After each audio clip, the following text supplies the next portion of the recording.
Om Shanti.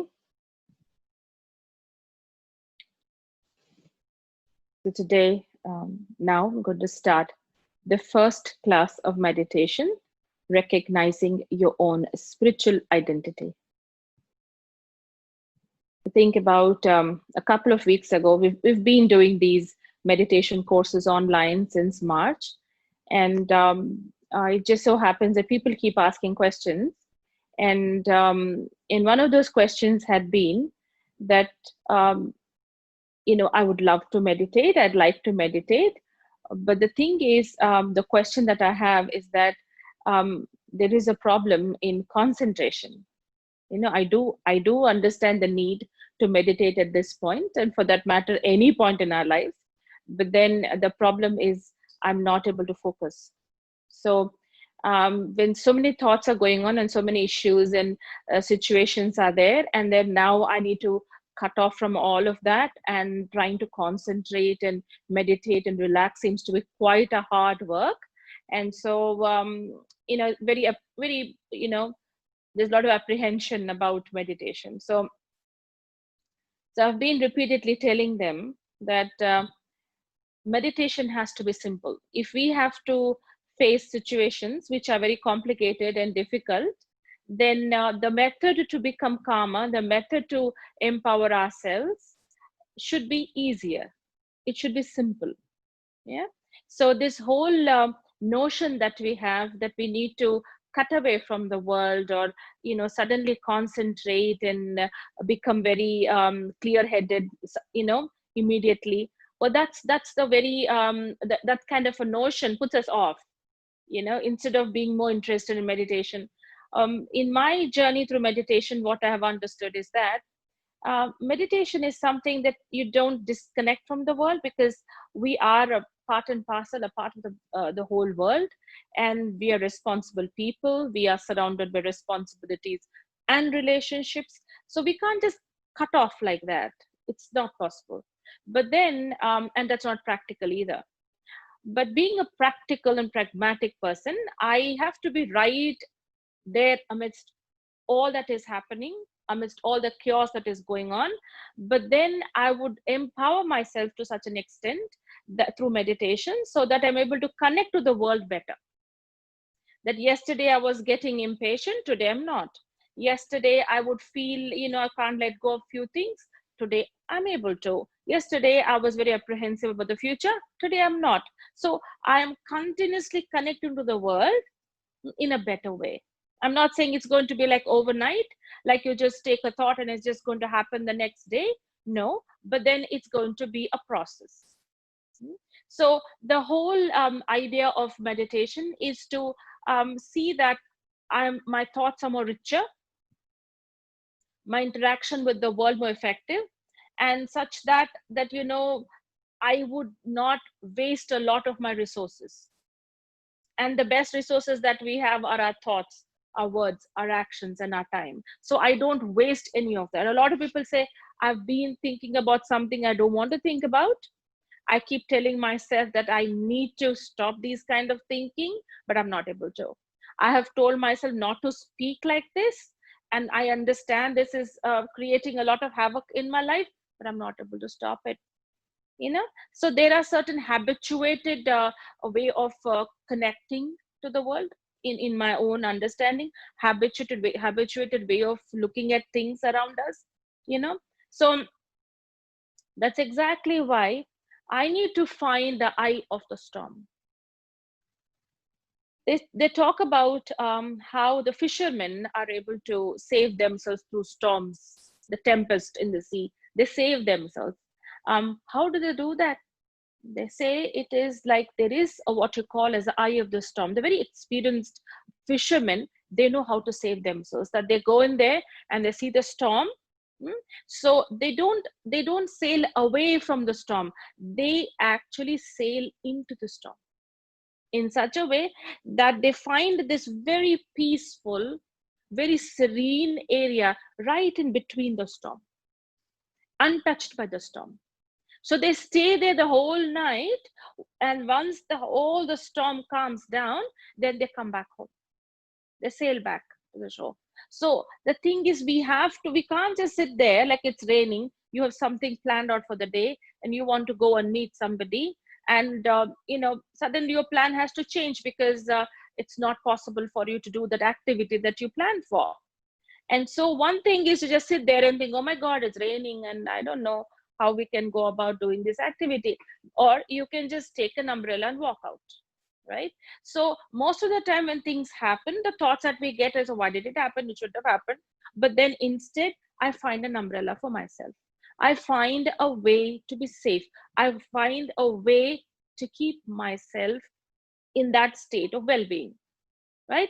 I could be wherever, I could be anywhere, I could be surrounded by anything, but I have to take care of myself to such an extent that my threshold for tolerance, my threshold for patience, my threshold for facing situations should be higher, not in such a low level that I will not be able to tolerate even a little bit of things that would happen around me, which is different from what I want.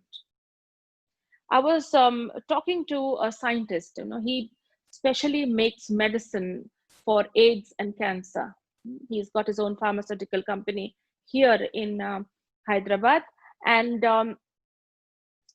this was back in March, and this conversation I had with him, and just in the course of the conversation, just the topic just came up about coronavirus, and because this seems to be the hot topic then and even now, so I just mentioned, brother, is it because if someone is younger, and if it's a summer, or if somebody doesn't have any health conditions, all these factors are there for someone to be not being affected by coronavirus or affected.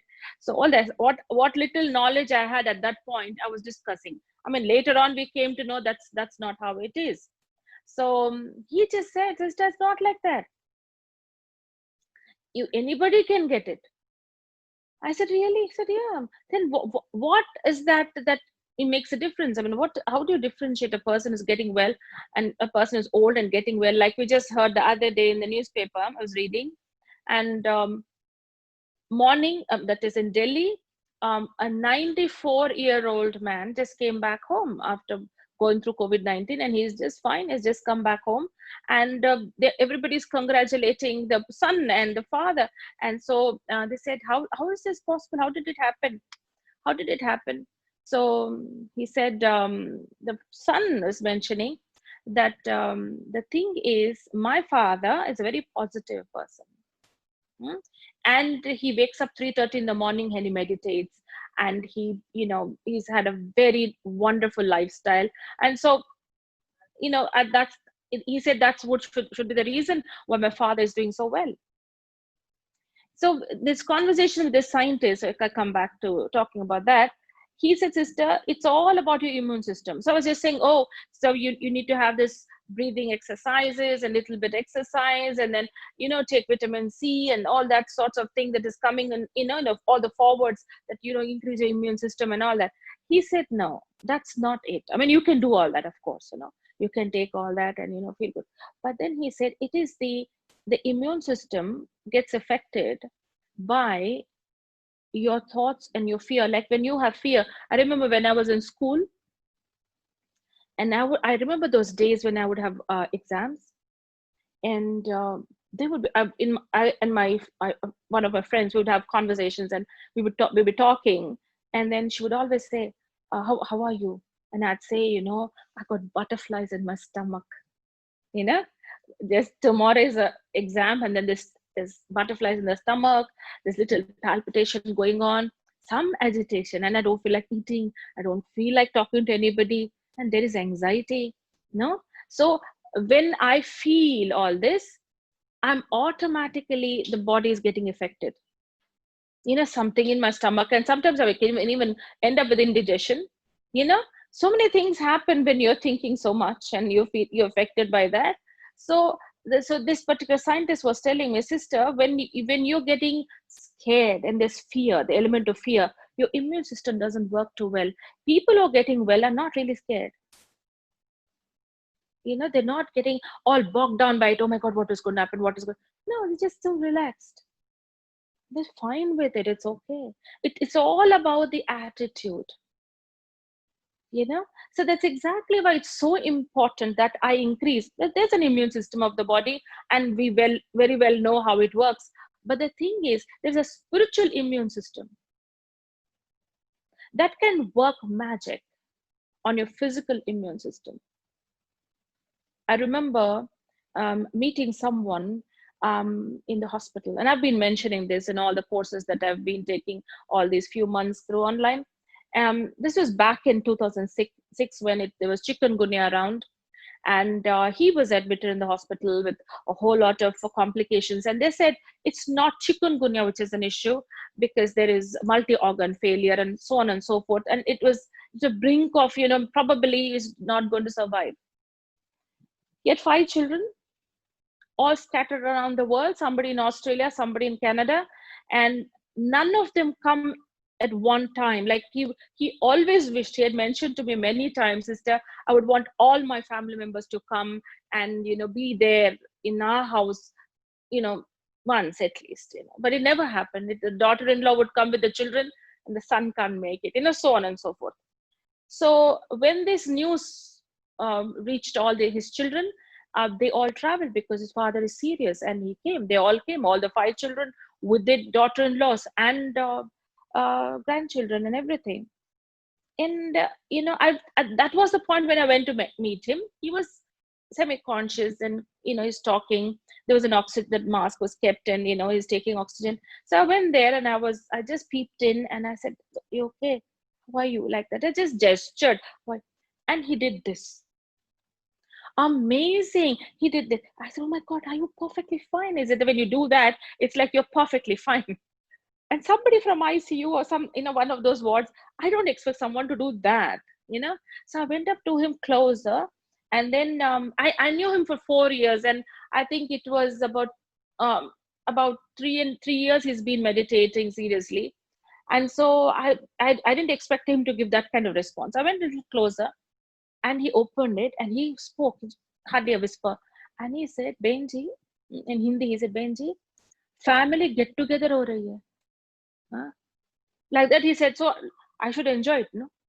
All his sons are there with the daughter-in-laws and grandchildren. He said, "Maja karna, I have to enjoy myself." He became all right. It took about another few weeks. He was all right. He came back home.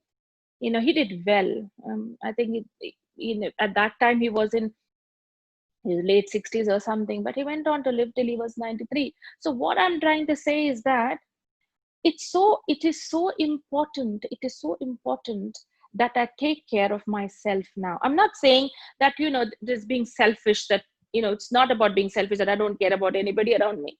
No, I need to, when I say I have to take care of myself, let me just put it across to you. Let me put across a question to you. Suppose I tell you, sit back and think about yourself. I'll just tell you, just think about yourself. And you do sit back and you start thinking about yourself, right? For a while. And then I ask you, okay, can you tell me what you were thinking about? And I might ask you, okay, you were thinking about yourself. So were you thinking about your 2 lungs and 2 kidneys and your intestines and your heart and your eyes and your nose? You would say, not at all, sister. What are you speaking? Why would I think about my organs? Yeah. So I said, no, you said you were thinking about yourself. I said, no, I was thinking about myself, my feelings, my fear, my anxiety, my understanding about life. What is it? My future is going to be. What am I doing? My family. I haven't thought about my organs and all that. For a very normal, people around, if you ask them to think about themselves, they never think about the organs or the body. Hardly. Never. Unless they have certain diseases or something like that which is troubling them. Other than that, a normal person, normally a healthy person will not think about the body at all.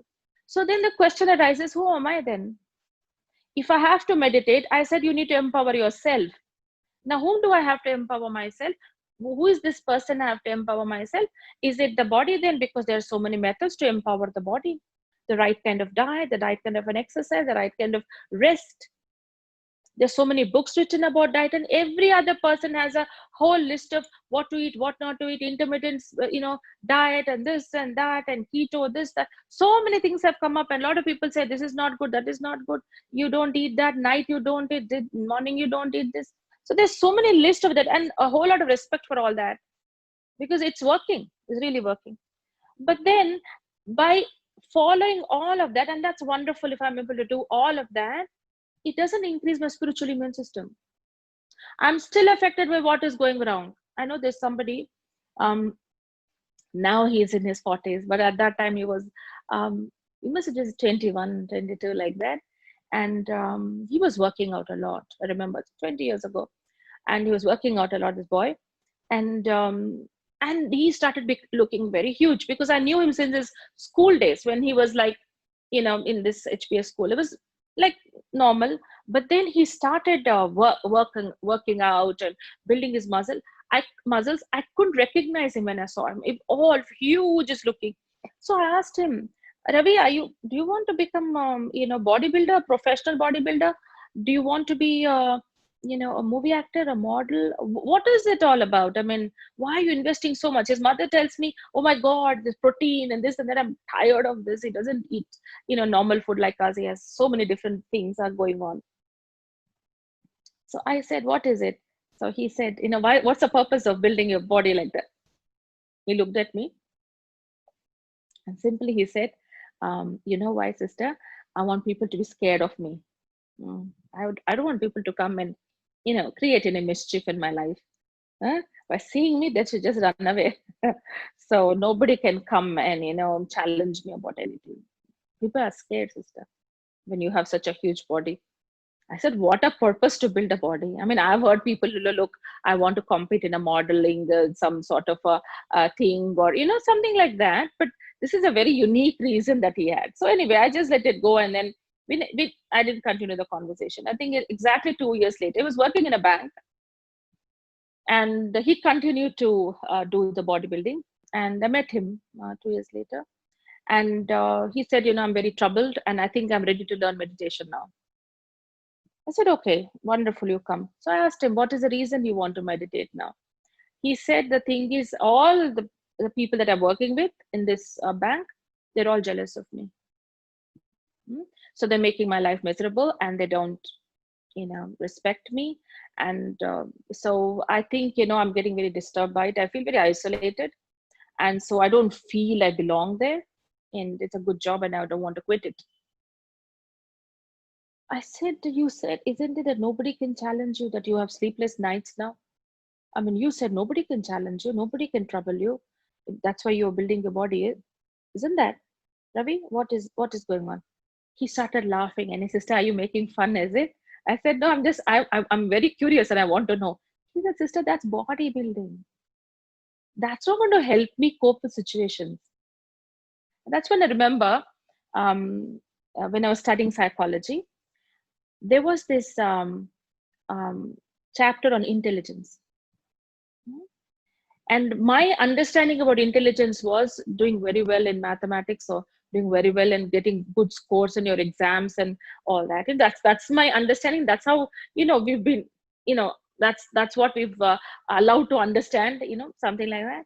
And so the definition for intelligence in that book was, for any psychology book, if you take intelligence, it is written, the ability to cope with situations effectively. That the ability to cope, it's not about how smart I am out there and how beautiful I know all the books and subject and everything. How am I able to cope with situations around me is the main issue. That is what determines that I'm very intelligent. So to increase my spiritual immune system is to be intelligent now. I'm safeguarding my state of mind. So if I don't consider myself to be this body, because whatever I do to this body is not really relaxing me from within. I can do a lot of exercise in the gym, but I'm still worried about things and people around. Yeah. So that's exactly why I have to understand, who am I really? And for all you know, you can ask in any language all over the world, nobody says I body. Nobody says that. You say Telugu, English, Hindi. These are three languages I know. Hmm? In that you never say, you know, मैं शरीर, నేను శరీరము, I body, my body, నా శరీరము, मेरा शरीर. It's always referred to something as something that belongs to me. Like I am opposite, like I'm separate, not opposite. I'm separate from this, and I'm the owner, and this is my possession. Like for example, you can take this mobile, right? And when you take this mobile, and I'll just say, this is my mobile. You say, sister, it's yours, fine, no question about that. Now, I own it, I possess it, I use it, right? Am I the mobile phone?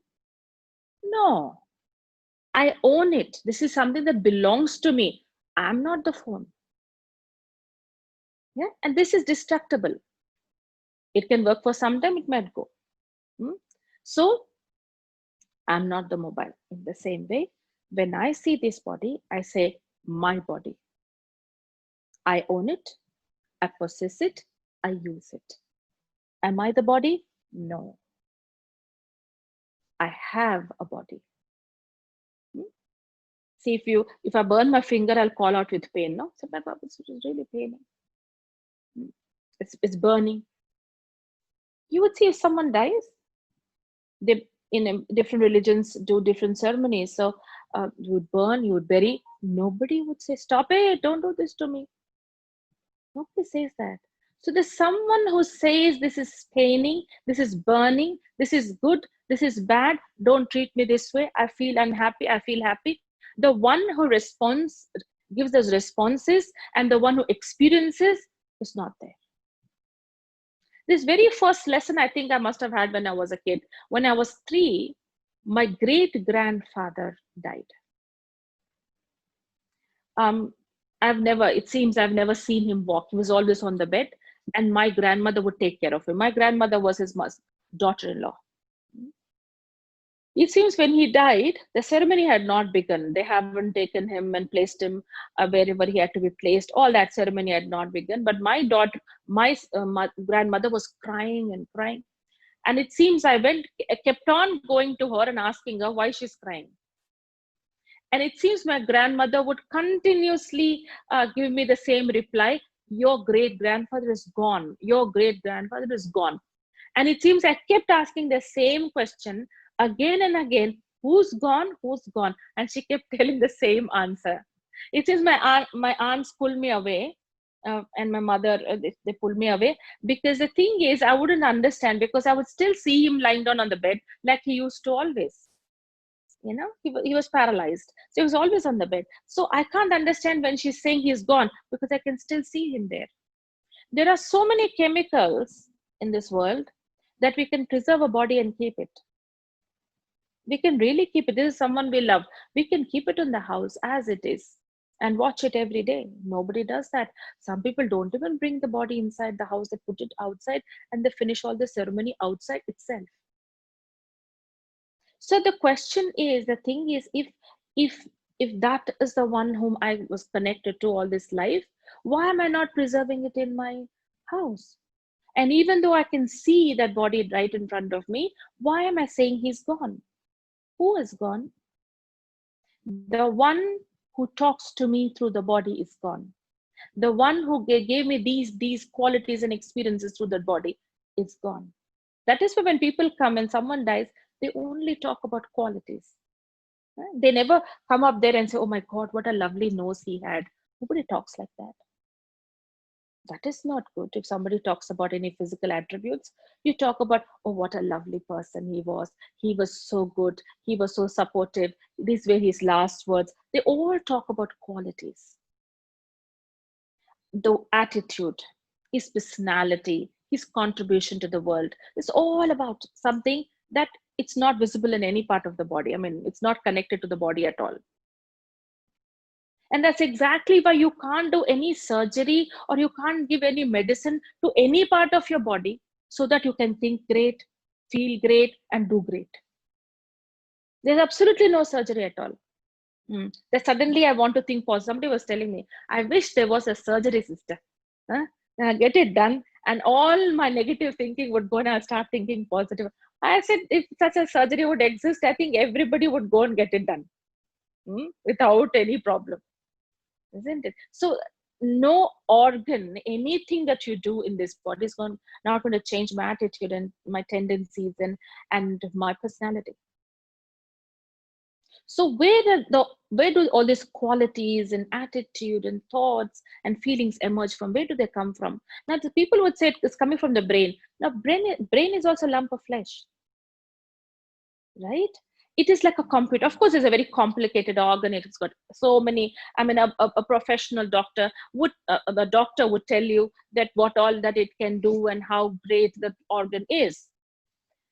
But the thing is, however great it is, if it's a computer, it's got a whole lot of mechanisms and capabilities. There has to be a programmer, no? And programmer is who you are. So we all have the same brains. Now, let us say you take Einstein's brain and put it in your brain. You're not going to become that intelligent. It doesn't work like that. The brain itself is not a great thing. How someone used it. And who is that someone? Is the programmer. The programmer is the energy. In this body with its organs is matter. Who am I? Am I the matter or am I the energy? Matter can be destroyed and transformed into any form. Energy can neither be created nor destroyed. It's eternal. You can compare it to a car and a driver. Am I the car or am I the driver? If there's been an accident, someone is has been drinking quite a little bit and there's been an accident, and you see that the car just did something that another person got hurt. So would they keep the car in a prison or the driver in the prison? The driver, no? You can't blame the car. Oh my God, this car is so bad. How did it cause this accident? No, the driver. They'll call the driver and say, why were you driving it like that? So if you compare this body to a car, the one who is making this body move is the soul, the driver, the point of light right behind your forehead. That is why there is a ritual that as soon as you go to a temple, you should apply the tilak here to remind yourself that you're a soul, because God doesn't see your car. He doesn't see your body. He sees you. That is the soul. And they say, leave your slippers outside. Don't take your shoes inside. You should leave it outside, because all the slippers and shoes represent it's all made with leather, that is skin. It's compared to skin. So they say leave your skin outside. They say leave your body outside. We can't literally leave our body outside, so we leave our slippers and shoes outside. Just with that understanding that God, I'm leaving my body outside and I'm coming and meeting you as a soul. And I break a coconut. And why do I have to break a coconut? Because the outside is the shell, that is the body. And what is inside is the white part. The coconut is who I am, the soul. And God, what can I give you from this shell, this body? Can I give you my car, my house, my money? What will you do with that? No?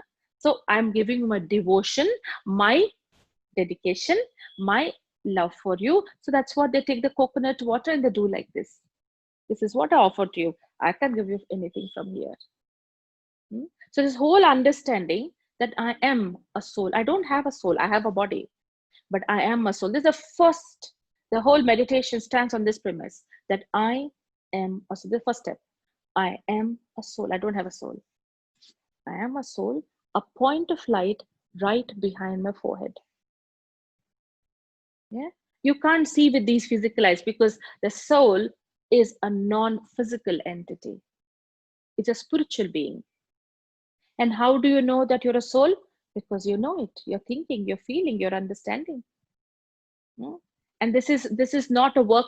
How do you say, where do thoughts come from? I mean, it doesn't come from a lung or a brain or anything. How come I think so different from you? It's the same kind of a brain with cerebellum, out of same components. How come you're thinking different and I'm thinking so different? How come you can do such great job and have such a great personality, and why somebody else doesn't? Right? It's not the brain, it is the soul that determines it. The soul is a point of light. Like how you have the, when you go to a temple or anywhere, they always give you chandan to apply, cool. Even in homes, when you have some ceremonies or something like that, they always give you chandan to apply.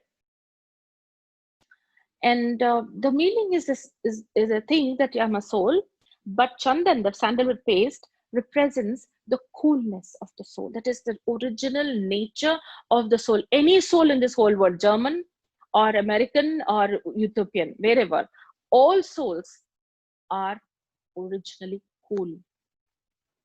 Can we be angry throughout the whole day? Even if we try, we cannot. We come back to peace. Oh my God, why did I unnecessarily, say all that? Why did I get into that conversation at all? It's unnecessary. I can get angry, I can get irritated, I can get all perturbed and frustrated and come back to peace. Why am I doing this? Because peace is my nature. The soul's nature is peace. When a child is born, we have this a course, it's called developmental psychology. They just study the whole process of the child from the time the child is born to the time when the child grows up. So they say, what are all the signs, So they say once the child is like 2 months or whatever, the child is able to recognize the parent and smile, and reciprocate and respond, Nowhere it's written by the time the child is 3, it will show the traits of anger. And when it's 3 months old, it will show some jealousy. These are not the traits which you have to look for. The beginning is always very positive. Like if a better way to put it across to, it's like, let's say our body temperature, it's like, I don't know what is the right temperature, it's 98 point something is a normal temperature. But even if you get to 99, you don't feel really good. You don't feel very comfortable. You feel a little fatigue. If you feel like lying down, So it's going beyond what is normal. Say, that you don't feel good. There's something wrong. In the same way, the temperature of the soul is love, peace, happiness, purity, strength, knowledge, bliss. These are all the 7 beautiful qualities that the soul is originally made of. Little bit love you get, you feel so comfortable. Anger, you don't feel comfortable. Because that's not who you are. That's like a disease for the soul. But you're very comfortable with love, very comfortable with peace, very comfortable with happiness, very comfortable with, having the right kind of input of knowledge. You feel very good. But anger, irritation, jealousy, it's very uncomfortable. It's like something that you just don't want to go through it, but you go through it. So the normal temperature of the soul are these 7 qualities, right? Then the question arises, if my original qualities are all this, every soul, whether the soul is in a prison, whether this person is out there a saint, but everybody's original qualities are these. Unimaginable. A lot of people think, how is it possible? Some people are so, not really caring about others. They don't have humanity and they hurt others. So how can you say their original qualities are these? I meet people when they say, there's this boy, he met this girl when they were in the 10th. They used to go for tuition from the same locality. They would meet on the bus and they would go together. So they got to know each other very well. And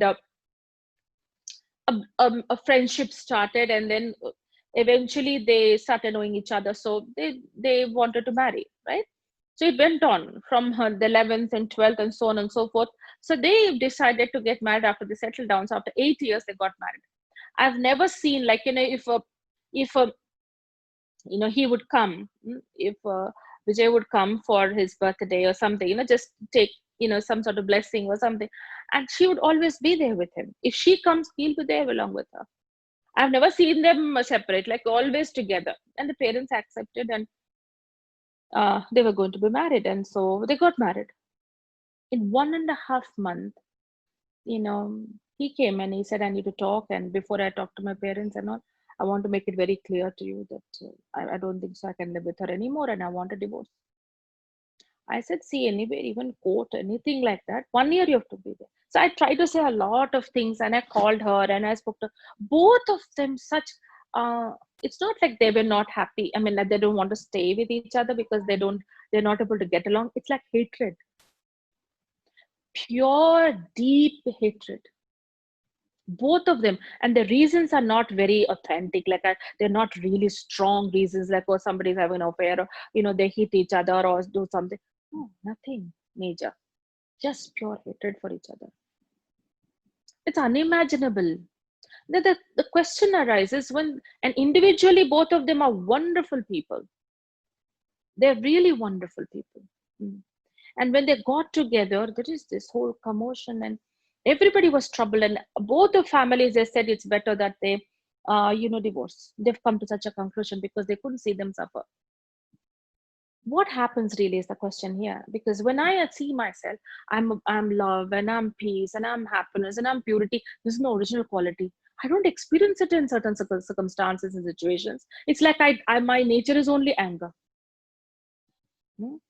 So that's exactly why it's important that I ask myself, what makes a difference? Because we're all originally love, peace, happiness, and everything. So what is the difference? I'll tell you.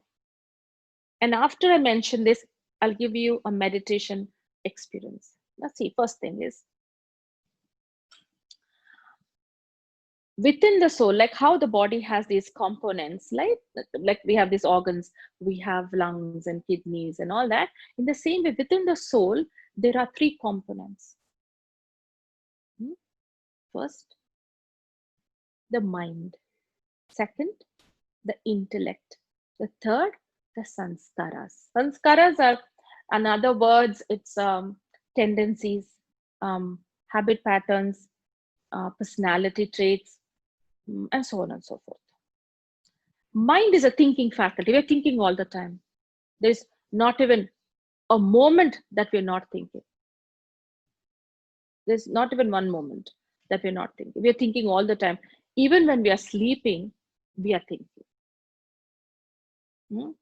So it is like we see something and we think it's really happening, and we experience it in dreams because we are thinking. But there are about 4 varieties of thoughts in the mind that determines, how we go about our life, whether we are happy or we are not happy, or we are heading towards something good or we're not. It all depends upon the quality of our thoughts. So there are positive thoughts, the negative, the positive thoughts, you know what they are. Thinking good about everything around, appreciating, counting your blessings. Then negative thoughts, it's like giving up very quickly. This is how it is going to be. I know nothing good is going to happen. I know that. And it's already giving up. And waste thoughts are something you can do nothing about, but you're thinking, why the coronavirus is there? Why should it be? It is there. Somebody was telling the other day, we have to get used to it, sister. We have to take care of ourselves and live with it and not count the time and day and everything. That's what I've come to a conclusion. I'm happier, he's saying. See, so waste thought, you can do nothing. You're not a part of the scientist team to create the vaccine and all that. It's there. Now what to do about ourselves and how to take care of ourselves. Waste thought, you can do nothing about it, but it's going on. Fourth, ordinary thoughts, like you take thoughts like, I want to do this and I want to do that. You're planning your day. You don't increase or decrease energy. But in base thoughts, you decrease energy. Negative thoughts, you decrease. Immediately you decrease energy. So much that, even, somebody was telling me, sister, I lose so much in my thoughts. I get lost in my thoughts in such a way that there's no energy in my body. I don't feel like going up and getting things done. I've lost enthusiasm because of these thoughts. 80% of our day goes in waste. Mostly thinking about things we can do nothing about. Nothing we can do. But we're thinking, why is he like that? Why is she like this? Why did it happen like that in the past? I shouldn't have done that. I should have done this. So all these different thoughts, come in the category of waste. And this decreases energy gradually, and 80% of the day goes in that. And negative thoughts immediately, but it's not like always we have negative thoughts. The more the negative thoughts, the more the depression, the more the waste thoughts, the more the anxiety, right? So all these thoughts in the mind enter the intellect, the buddhi, that makes a decision. Should I do this? Should I not do this? Should I like it? Should I not like it? So the intellect decides, whatever the quality of thoughts you send to the intellect, accordingly it gives you a decision, and so that you come into action. If your thoughts are all negative, the decision is also negative. Let us say you just gone to a get together and we're just sitting there. I'm just sitting there, and I look at somebody and I think, oh my God, look at the way he's standing. Huh? Well, this is not right, the way he's standing. And then after a while he's sitting, oh my, look at the way he's sitting. Oh my God, look at the way he's talking. Oh my God, look at the way he's eating. Oh my God, he has no manners. So everything I'll take into consideration, and I don't like anything about him. And you're feeding this information to the intellect, these thoughts. The intellect has to make a decision now. The intellect says, I'm not going to, talk to this person. Even if someone introduces that person to me, I'm going to ignore this person because I don't like this person. You've already decided. So the person is being introduced, you ignore and you look away. This happened first time, the second time, third time, fourth time, another party, another get together, another place, another way. And everywhere you go, this is the same thing. You don't like this person, you don't like that person, and so many attitude towards so many people. And eventually what happens is that, let us say this has been going on for a period of time. And now somebody comes up and says, hey, let's go. Let's have a new year, some get together. Come on, let's go. I said, I'm not coming. What do you mean you're not coming? You don't want to come? No. Why? All are terrible people. All are terrible. All are terrible people. I don't want to interact with anybody. So you become very, very antisocial. It's like, I don't want to mingle with anybody. I don't want to talk to anybody. I don't want to greet anybody. I don't want to do anything for anybody. So this becomes what you call as a sanskar. This is called a personality trait. When you keep repeating a particular action again and again and again, it becomes a habit pattern. And when it becomes a habit pattern, you can't just cut it off from your life. It's just a part of you, a part of your personality. And they are good sanskaras, they're bad sanskaras also. They're very good sanskaras. People are very generous and very loving, and they connect to people with a lot of respect. So there are a lot of good qualities also which are good sanskaras. Some we get from our parents, some we get from by practicing it, and some we get from the past. So these are the sanskaras which dominates the mind eventually. So when we say, I don't want to think like that, but these thoughts keep coming, it's because of a sanskar. The mind is controlled by a habit pattern. So we can't stop thinking. We can't just say, I don't want to think like that. No, the thoughts will go with great force. Because the mind is not the problem, the sanskar is. Till that sanskar is not, it is there, I'm bound to be affected. I'm bound to get troubled. I'm bound to think in a certain way. Let us say there is a particular office and a department, and there is a boss. The boss comes and shouts at 4 people at the same time with the same intensity for the same reason. Would all 4 of them think in the same way when they're blasted in front of everyone? One person would think, what happened to him today? He was fine till yesterday. What happened to him? He just comes and screams crazy in his life. I don't know, forget it. Let him say what he wants. I don't care. This is the first person is thinking like that. The second person is thinking, what does he think he is? Who does he think I am? Why do I have to put up with this nonsense? I'm going to quit this job today only. This is the second. Third, everything wrong happens to me only. I am the one who suffers, and I have to go through all this, and I don't know why I'm so unlucky. And he can have a sleepless night, and the same words what the boss had said is ringing in his mind all through the night. The fourth one is thinking, where did I go wrong? What was that mistake? How to rectify it? How not to do it again? So that there's a four people and four different types of thinking on the basis of their own sanskaras. So the problem, the thoughts are different because of a sanskar. So the whole aim of meditation is I need to relax. I don't want to, bog down my intellect and mind with all these thoughts. What do? I have to change my sanskar system. How can we change a sanskar? That's a strong habit pattern. How do we do that? The thing is, our original quality is love, peace, and happiness. You don't have to learn it. Somebody was telling, sister, in my whole life, I've never had a relaxed sleep, he said. I said, never, sister, never a relaxed sleep I've had. Very disturbed sleep I've always had. So I asked him, have you seen a baby, like a 2-3 month old, just, just infant, like how they sleep? Sister, yes, exactly. That is what I want to sleep at least once in my life.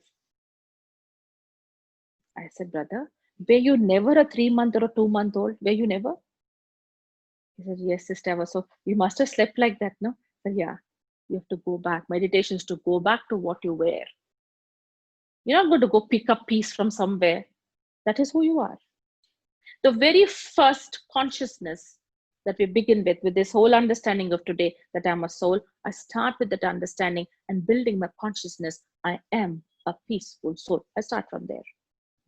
I am that. I don't have to be, I don't go pick it up from anywhere. It is me. Nobody taught me there is some tingling feeling that comes inside which is called happiness. No, I automatically experienced it. I am peace. It said in Hindi, Jaisi Smriti, Vaisi Man Ki Sthiti. The way your consciousness is, so will be your state of mind. Jaisi Man Ki Sthiti, Vaisi Vritti, the kind of an attitude you will have. Or Jaisi Vritti, Vaisi Drishti, the way you see the world. So will be how you see the world. Or Jaisi Drishti, Vaisi Kriti, the kind of actions you perform. So will be the actions that you perform. Or Jaisi Kriti, Vaisi Srishti, the kind of world you will create around you accordingly. Or Jaisi Srishti, Vaisi Smriti, again the same awareness. It's a cycle. So we start from the first point, Smriti. What is that awareness? What is that conversation I'm having with myself? Because my Smriti is creating my world. The whole world is difficult. I was traveling somewhere and there's this man sitting next to me and he was very curious about Brahma Kumaris and our activities. And I was just talking to the brother. And then he said, somewhere in the middle of the conversation, he said, sister, I'm telling you, this world is such a bad world. I said, yeah, whatever. Everybody says something about the world. So, and then he said, I'll tell you, sister, how many people would be on this flight? I said, I really don't know. I've never counted. Probably, hundreds, few hundreds. He said, all are criminals, sister. These people, whoever are sitting on this plane, all are criminals. It says. How can you? Yeah, they're caught or not caught, but they're all criminals. I said, how can you say that, brother? Because there are people, there's some mothers, some people are going back to their home, they're going for work. They're very hardworking people. Just in one sentence, he said, all are criminals. And then immediately he added, except you, because anyway, he can't call me a criminal directly like that. So he said, except you, everybody are criminals. I said, how does this conclusion come about, Because the kind of smriti you have, so will be the world. All are not to be trusted. Nobody can be trusted. So the thing is, we start with this smriti today. I am a soul. I don't have a soul. I am a soul, a point of light. Because what we do now to manage with the sanskaras, we keep trimming it. I will not get angry with my boss. I'll not get angry with, my mother-in-law, father-in-law. I don't want to show these emotions, but then they are there. The roots are there, but I'm trimming and I'm trimming. So what happens? They don't go. It's always there. I'll share with you one experience of mine, and then head on to meditation. When I was in college, I used to have a classmate. She's not particularly a very close friend of mine, but she was my classmate.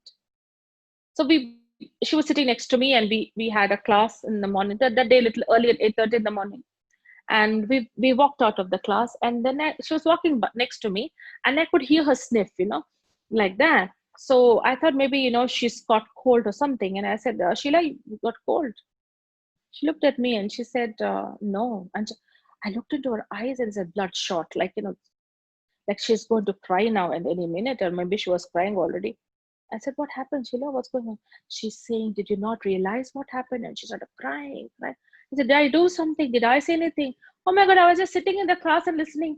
No, no, nothing. You didn't do anything. But something happened at home. No. The professor said, I'm good for nothing. I said, when did he have the chance and opportunity to come to you? We're all sitting, over 30 of us. When did he even come to you? Today? So right now. No, I was sitting next to you. He never came to you. No, she said, he banged all the projects on the table. I said, yes, my project was also a part of those bunch of books that he was carrying. And he threw it on the desk like that and saying, you all have copied from the library and none of you have done any creative work. And he was telling the truth, because we all copied from the library, actually speaking. So we were like very embarrassed. But she's saying, no. I said, for everybody, he said, you're good for nothing projects.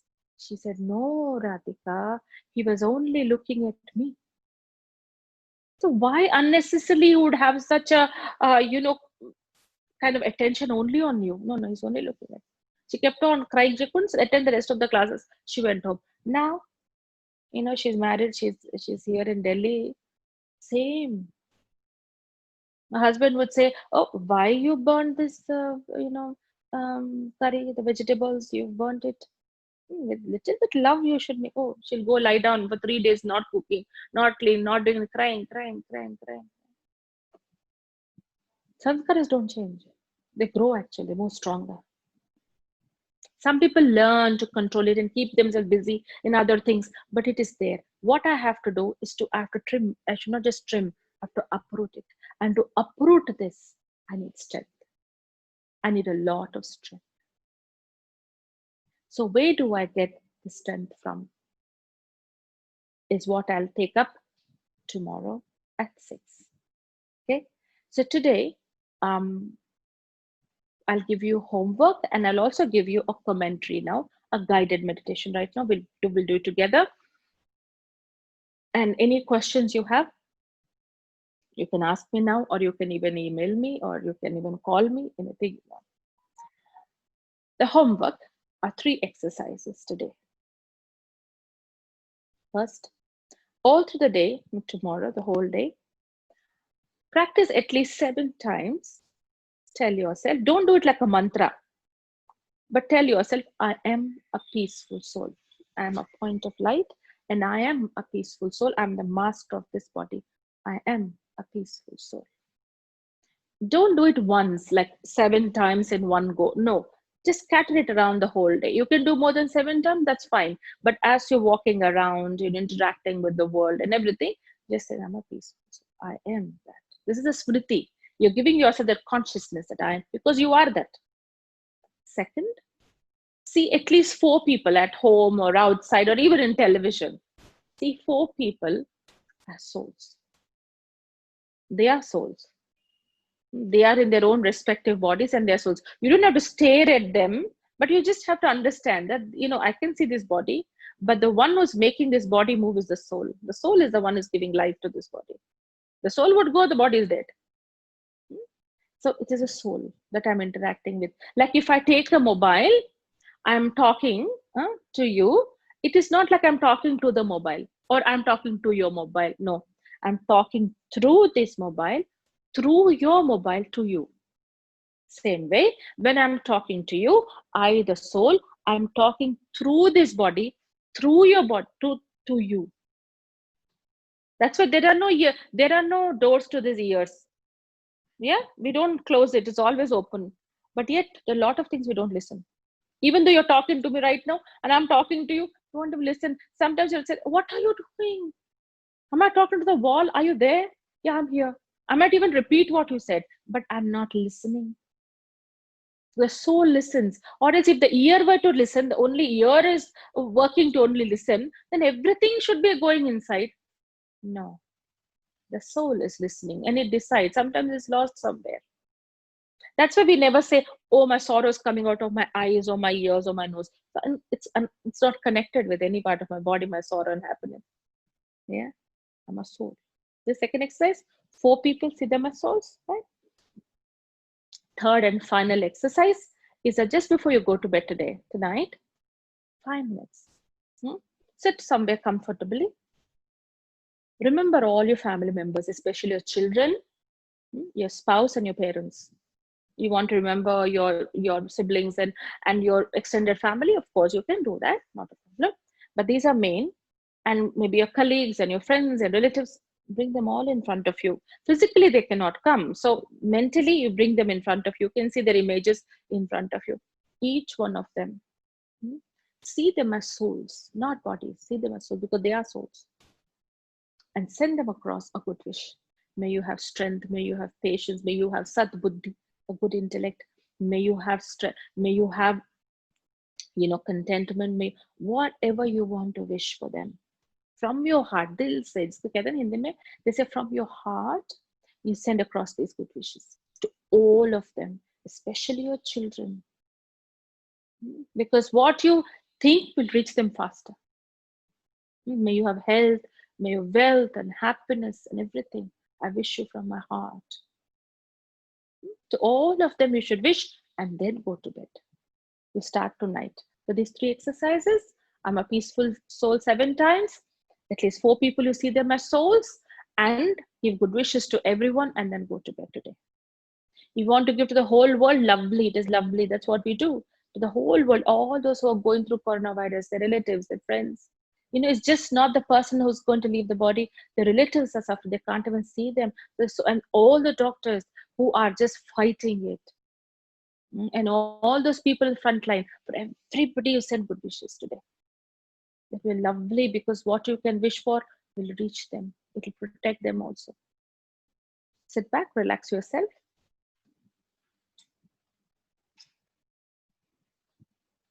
Put all the weight on your feet.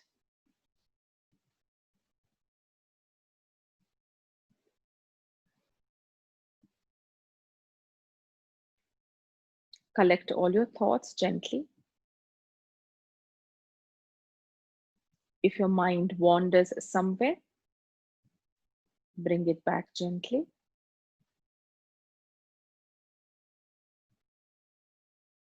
And have this sweet conversation with yourself.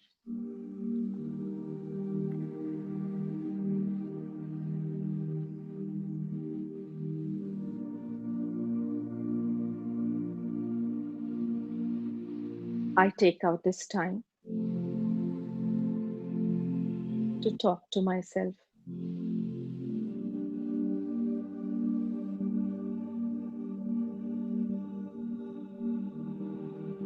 I introduce this silence both around me and also within me. Around me, there are no sounds. And within me, there are not too many thoughts.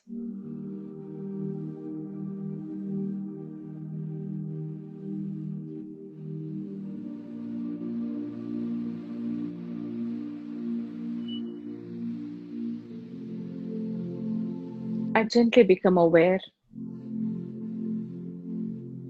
that there is this being of light right behind my forehead. And that is who I truly am.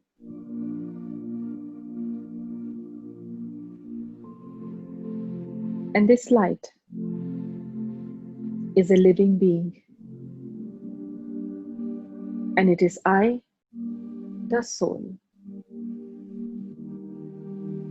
And I am the one who's giving life to this body. I'm an eternal, divine life energy. I am a spiritual being. And I use this body to connect to the world. I watch the world through these eyes. I hear through these ears, and I speak through this mouth.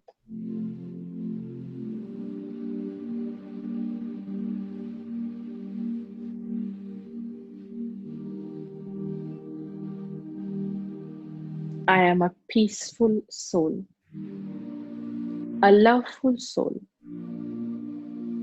and a powerful soul. This is my original nature.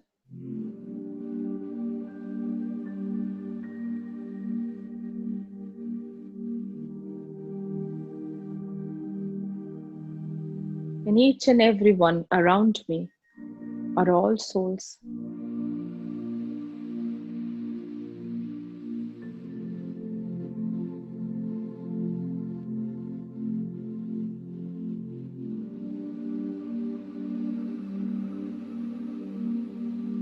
This abundant qualities and treasures which lay latent within me. And I take this moment to wake it and to bring it into my life.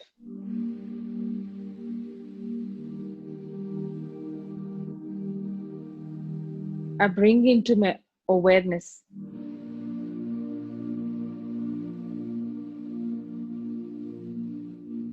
that I have immense strength and capabilities.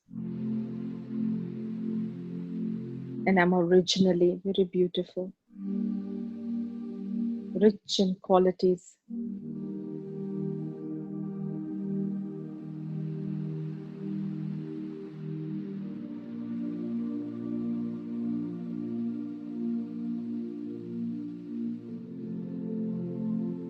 I am a soul.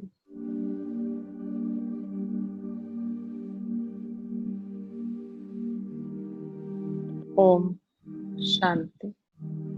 Om Shanti. Om Shanti.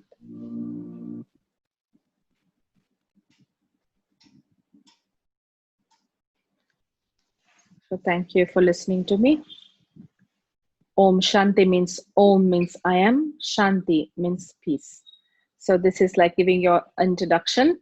I am a peaceful soul. Okay, are there questions? Yes, Radhika Behn, there are some questions. Someone is asking, can you change the behavior of the soul? The soul's original nature is that of love, peace, happiness, and purity. That doesn't change, that always remains the same. But what is learned in the course of the life journey, it creates layers and layers and layers on top of what is original. So the whole aim is to go back to what I'm originally. Because layers are something that can be changed because that is picked up on the way. So behavior is an outcome of those sanskaras which are there in the soul. If there is impatience inside, I'm angry outside. If I am, what you call as happy inside, then I'm cheerful outside. So that's how it is. Behavior can be changed, but it can come back again until the sanskar is there. There are people for about 10 years, they're like very peaceful, and then the situation comes and they blast. So. Any other question? Few more. Someone is asking exercises for brain problem. So maybe we should ask them to explain. Brain problems. Brain problem, I think you should refer to a doctor. For brain. There's something like that. Exercises for the brain. There are a lot of exercises, to increase the capacity, you mean? So there are a lot of things. I'm not an expert on that. Yeah. Someone is asking, why are some people so cruel? Why are people so cruel? See, there are various reasons. Mm. Two main ones are, we understand that spiritually, there are what we call as karmic accounts. We have these accounts. That's a fifth class that I usually take up. We usually take up in the course. But this is something like, with some people, we have some karmic accounts are there, like, accounts that we need to finish. And we won't feel that. I was meeting somebody and she said, sister, what do you think about, her husband was also coming here. And I said, what I feel about your husband is that he's very humble and down to earth. That's what I feel. She said, no, sister. He's opposite to me. He's like that with everyone else, but only with me, he's that. So when a person is cruel, they're not cruel with everybody. But there are certain karmic accounts with people that they need to finish. Then as soon as they see that, it triggers those emotions. And another thing is that they have a sanskar that they're not able to control. And sometimes it's like when we become very judgmental towards someone, their cruelty or being inhuman increases. Our attitude also, if we may not say anything, but the vibrations travels. And so they get agitated. When someone gets challenged, they tend to be more of what they are. Behavior, yeah. Few more questions. One is saying, what to do to concentrate more? See, concentration is something I think we all have. I don't think so. We need to learn to do that, because some parents come up and tell me, my children, they are not being able to concentrate. They have problem in concentration. I always tell them they have very good concentration. If you ask them to watch a movie, they can. You might even call them out 10 times when they're watching something, and they won't even hear you. So what we have to increase is interest, not concentration. Concentration is automatic. It comes. What we lack is interest in the right things.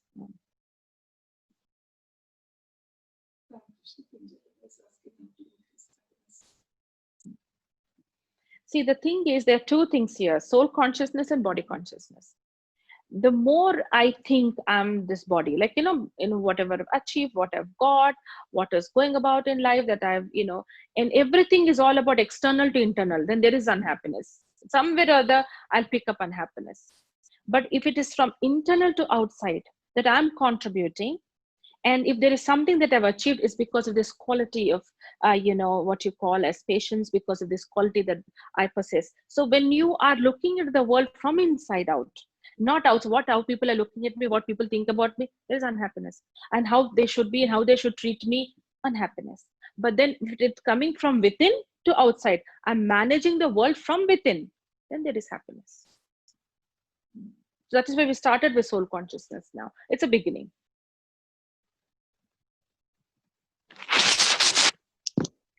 Is the soul present in everything, in animals and plants also? What is the present in animals? Soul. Of course, there is a soul in animals also. Yeah, but not in plants and all, but in animals it is there. But their intellect is not that improvised as the soul, human soul.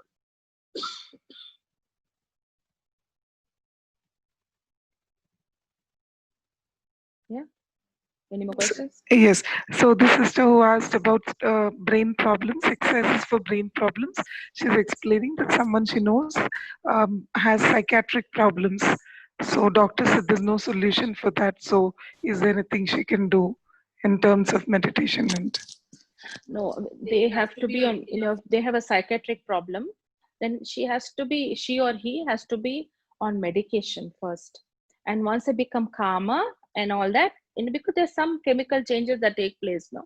So if that gets calmer and everything, probably they can experiment a little bit, not too much. Because, sometimes when you have some sort of, especially anxiety, or especially schizophrenia or something like that, what happens is that meditation can cause disturbance, because they have to concentrate. And when you concentrate, too many thoughts they get. And then they get more disturbed. So it's not advisable like that. They should become little calmer with the medication and everything, and then they can start. But more than anything, the family members and people who are surrounding them, they should meditate for them. They don't have that strength to meditate. So the others should meditate for them and give good wishes and see that they get better. They need strength. Na?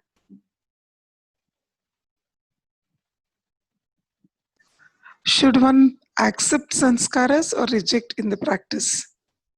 That's the question. The negative sanskaras. See, the thing is, what is it? The thing is, it's not a rejection. We're not going to deal with these negative sanskaras at all, if you ask me. We're going to deal with the positive sanskaras or my original qualities. It's like, I always tell this, it's like a pail full of dirty water. You put it under a fresh water tap, and after a while, there's only fresh water. You don't want to deal with the dirty water. You don't touch it. You just keep it under the fresh water tap. So if I keep introducing myself that I am love and I'm peace and I'm a beautiful soul, I'm introducing this consciousness to myself. The negative sanskaras take the back seat on their own.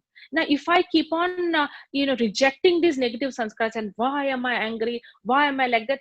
I can lose my self-esteem. That's not right. That's not the right method. It is there. I picked it up, but that's not me. I picked it up on the way.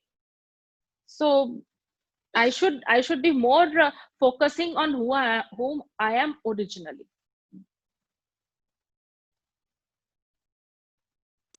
One last question. You were talking about the eye of the storm. So the sister wants to ask, in day-to-day activity, we're so much into a lot of work. So how to maintain that peace? So much of busy work we have. So how to maintain peace? So this meditation is that a lot of people say, how much time should I take out? And I always tell them, it is not about taking out time in this meditation. It's about, in Hindi they say, chalte firte khate pite. Whilst you're moving around, going about your activities, interacting with the world, to be able to meditate. I think that's more, that works better. You can't, a lot of people don't get this chunks of time that you can remove and sit somewhere in a corner and very peaceful environment and then trying to meditate. That's not possible. That's what the exercise I gave you, the 3 exercises you can do as you're walking, moving. You're climbing up steps, you're opening a fridge, you're taking a shower, you're eating. What are you thinking so great? I'm not saying you're thinking something bad, but then you can replace these thoughts with this. I'm a peaceful soul. Everyone, my parents, my children, they're all souls are peaceful. How much time does it take? So this is you're going back to the eye of the storm. So you are getting this habituated. And so what happens that in a given situation, you're able to immediately go in and find that space for yourself. Yeah. Thank you, Radhika. That's it for today. Still, you have any questions, you can always mail us at bknmcprograms@gmail.com. You will see the email ID in the chat box, and we will meet again at 6 o'clock tomorrow.